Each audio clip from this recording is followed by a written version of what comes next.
Mainit na balita, sa Senado magpapasko ang kontratistang si Curly Discaya at tatlong dating opisyal ng DPWH Bulacan 1st District Engineering Office. Ayon kay Senate Blue Ribbon Committee Chairman Ping Lacson, inaprubahan ni Senate President Tito Soto ang kanyang rekomendasyong huwag payagan ang holiday furlough ni Discaya, pati ni na dating DPWH engineers Henry Alcantara, Bryce Hernandez at JP Mendoza.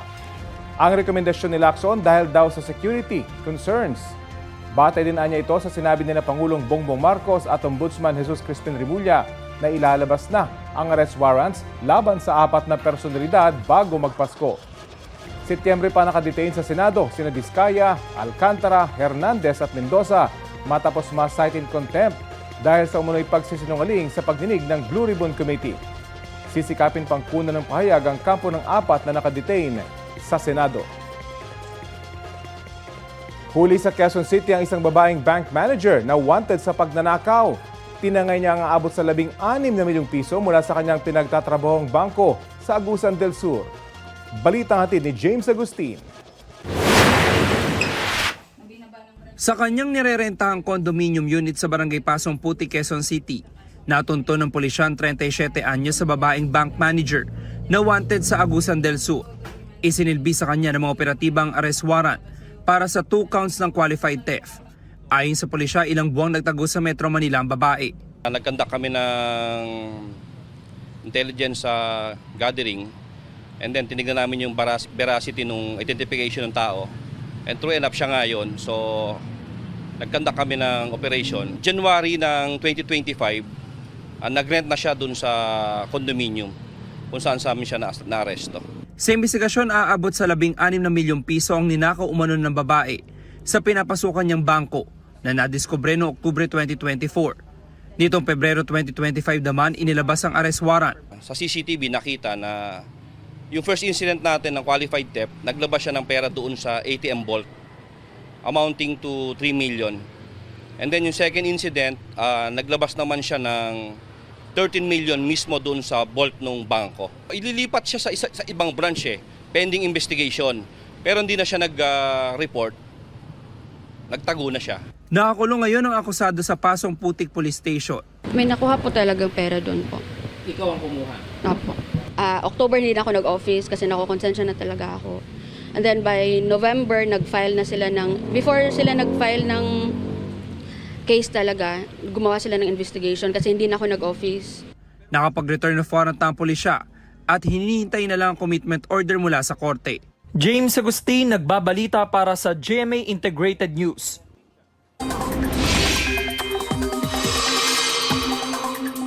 Inuulan dahil sa easterlies ang Aklan, kaya ang ilang lugar binaha. Rumaragas ang tubig ng namerwisyo sa ilang taga Makataw, Tangalan at Ibahay sa Aklan madaling araw kahapon.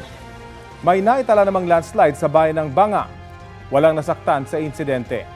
Sinalanta naman ng rock slide at mudflow ang Pasil Kalinga. Isinara sa mga motorista ang kalsada na bahagi ng mamaratong seksyon ng Pasil. Agad silang pinayuhan na gamitin muna ang mga alternatibong ruta. Ang nasabing insidente ay kasunod ng pag-ulan doon dulot ng shear line. Mababa naman ang tsansa ng ulan dito sa Metro Manila ngayong Martes. Yan ay kung pagbabasehan ng datos ng Metro Weather. Easterlies ang weather system na umiiral ngayon sa NCR at ilan pang panig ng bansa ayon sa Pag-asa. Hanging amihan naman ang nakaaapekto sa Northern at Central Luzon. Sa mga susunod na oras, uulanin naman ang halos buong Southern Luzon, Visayas at Mindanao, maging ang ilang panig ng Northern at Central Luzon. Posible ang heavy to intense rains na maaaring magdulot ng baha o landslide.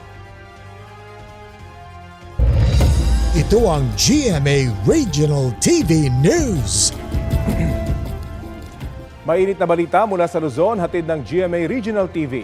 Huli kam ang pagsalpok ng van sa isang SUV sa National Highway sa Bantay, Ilocos Sur. Chris, may nasaktan ba? Rafi, sugatan sa insidente ang isa sa mga sakay ng SUV. Sa kuha ng CCTV, kita ang pag-overtake ng van sa isang kotse sa kalsada sa Barangay Bukig. Nagdire-diretso ang van hanggang sa nasalpok nito ang kasalubong na SUV sa kabilang lane. Wasak ang harapang bahagi ng van. Isinugod sa pagamutan ang sugatang pasahero ng SUV. Ligtas naman ang iba pang sakay ng van at SUV. Ayon sa pulisya, tumakas ang driver ng van matapos ang insidente. Wala pang pahayag ang mga sangkot sa insidente. Sa Matnog, Sorsogon naman, pahirapan sa pagsakay ng Roro ang mga biyahero sa Matnog Port. Kita ang dami ng mga pasahero nakapila para makabili ng tiket pa Samar ngayong magpapasko. May ilan pang mahigit 12 oras nang naghihintay para makasakay sa Roro patawid ng dagat sa Samar. Sa inisyal na impormasyon ng pamunuan ng Matnog Port, wala namang kanselasyon at tuloy-tuloy ang biyahe. Ayon sa Sorsogon Provincial Administrator, natatagalan lang makabalik ang mga barko mula sa kabilang pantalan. Kakaunti kasi ang mga pasahero at mga sasakyan na sumasakay pabalik ng Matnog Port. Tuloy-tuloy ang dating ng mga biyahero sa mga pantalan at bus terminal para makahabol sa pagdiriwang ng Pasko kasama ang kanilang mga mahal sa buhay sa probinsya. Detalye tayo sa ulat on the spot ni Manny Vargas ng Super Radio DZBB. Manny? Yes, Rafi, reunion at makapagdiwang ng Pasko kasama ang mga mahal sa buhay ang gustong mangyari ng karamihan sa mga paserong babiyahe sa probinsya sa Manila North Port. Iisa lamang ang biyaheng maglayag ngayong araw at ito ang MV Maligaya na patungong Bacolod, Iloilo at Cagayan de Oro. Nasa 859 ang nakapag-advance booking sa nasabing biyahe, kabilang na ang kambal na babae na sina Annette Rose. Ayon sa magkapatid, 2 taon na mula nang makasama nila ang mga magulang sa pagdiriwang ng Pasko. Samantala, nagpalipas naman na ng gabi sa BFCT Terminal sa Marikina City ang ilang mga pasero. Kulang na kasi ang mga buos na bumabiyahe ng mga dagat. Ang mga pasero na stranded, problemado. Nangangamba kasi silang magpasko na malayo sa pamilya. Fully booked na ang mga biyahe sa BFCT na biyaheng Aklan, Antique, Iloilo, Davao at maging Samar. Sinabi naman ng mga dispatcher na nagkakaproblema umano sa mga barko na nagsasakay ng mga bus kaya't hindi rin makarating sa terminal sa Marikina ang mga naturang sasakyan.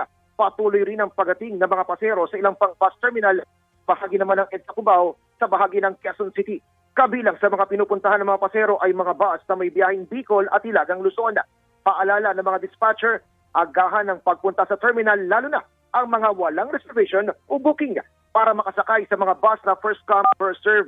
Nakabantay naman ng mga tauhan ng Quezon City Police District para matiyak ang kaligtasan ng mga magsisiwi ang pasahero. Nakaalalay rin ang mga tauhan ng MMDA para hindi bumigat ang trapiko sa lugar. Rafi? Maraming salamat, Manny Vargas ng Super Radio DZBB.